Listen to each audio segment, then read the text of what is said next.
All right, Shalom, Kahalayim La, Yahweh Ba'ashim, Yahweh Shah Ba'ashim, Rakakudash, double honors, once peace, love, and salutation to the brothers from this work, in truth and in sincerity. Shalom, this is the brother Patak back again through the spirit with another lesson. And as you can see before me, this lesson is going to be centered around this Colorado truck driver who was sentenced to 110 years for, his brakes.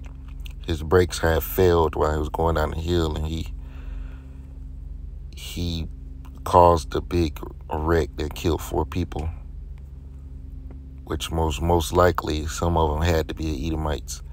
And from face value, looking at his characteristics, looking at his hair, his name is Arguello Morelos. Shalakia. My Spanish is not that good. Or his name is not. But he looks like a so-called he may be a mix between a so-called Mexican, or he might just be Mexican. He might be he could be any other northern tribe, Ephraim, Issachar. He might be a mixture of Issachar and Ephraim. Who knows? But he's from the nation of Israel, and he clearly is an Israelite. And this is the system, the injustice system, and the unfair system of Esau. He can give you what he wants, concerning time in jail. He can do whatever the hell he wants to do. And as you can see, Esau shows no fucking mercy when it comes down to things like this, especially towards Jacob. When Jacob does something, he gets the ultimate penalty, but let an Edomite do the same thing, and he gets the minimum. Let's see. Let's go to the book of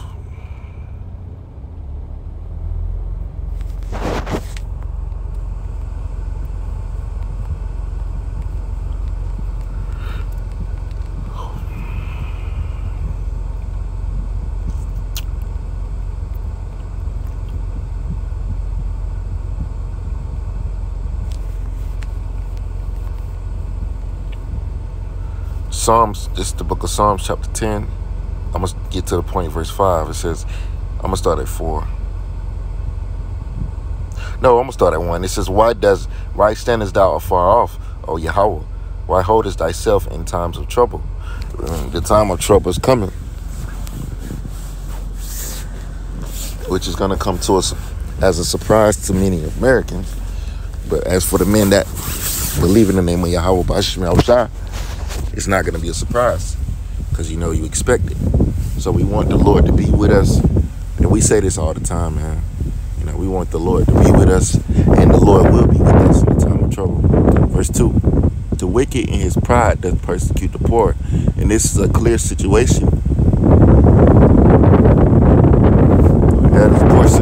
This is a clear situation of the poor being persecuted.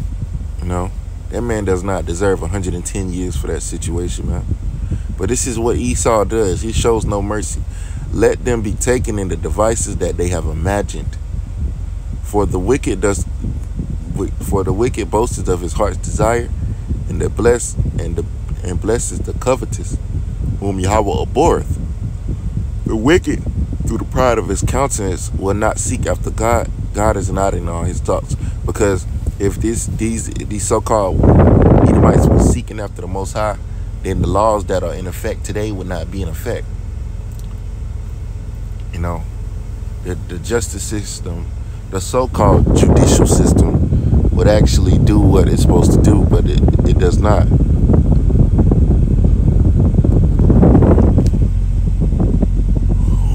This is verse 3. It says, his ways are always grievous. Thy judgments are far above out of his sight. So that's plain and simple. His ways are always grievous. Everything in America that consists with this devil is grievous. From the payments every month, you know, you got to pay to live. Everything in this society is grievous because Esau is the one that's in rulership, and he does not know how to govern or rule the earth. So therefore, when Yahushua returns, Yahushua will be taking the crown and the throne from this devil. But right now, he's the king of the earth.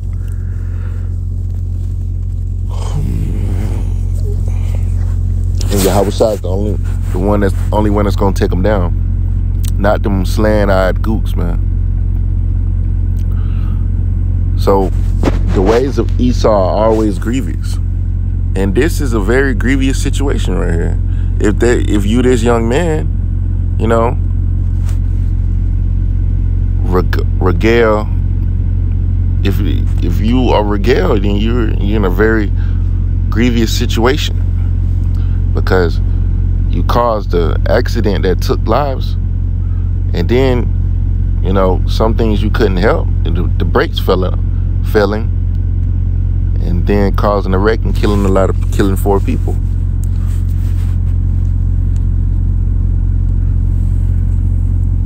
This world would be so much better without Edomites, man. You know, this world would be so much better without Esau running around here poisoning up the earth, man. You know. So I just wanted to say a few words on this situation, about this man getting sentenced to 110 years. Let me go get a mercy scripture, because Esau shows no mercy, and therefore when Yahushua returns, he will get no mercy. Thus saith the Bible. This is James 2:13. For he shall have judgment without mercy that has shewed no mercy. Now, that's too long of a time to be serving for, you know, that so-called crime. You know, and this has caused truck drivers to so-called start boycotting in the state of Colorado. Who knows what that's gonna lead to? Lord willing, to lead to something big. Just trucks stopping altogether.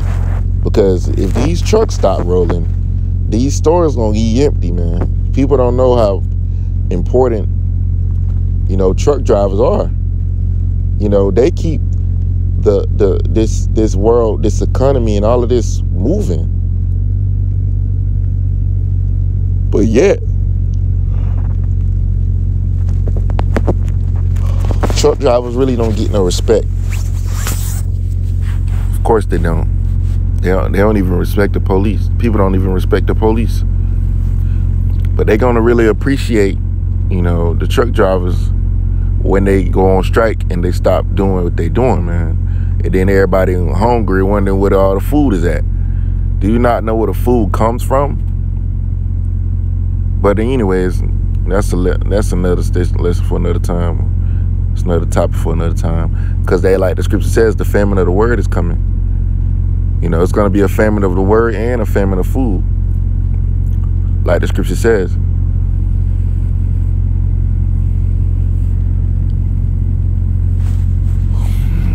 So Esau does not show any mercy when he comes down to judging somebody outside of his nation. You know, like a Jake, he'll put him under the jail. And this is an example. 110 years, man. It's ridiculous.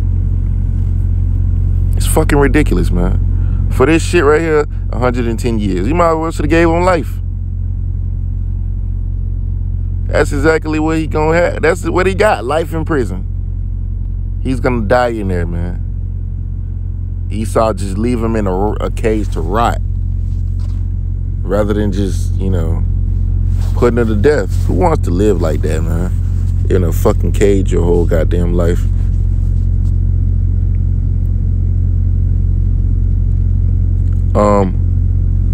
I just thought of a scripture, but it left my mind. Oh, Isaiah 42.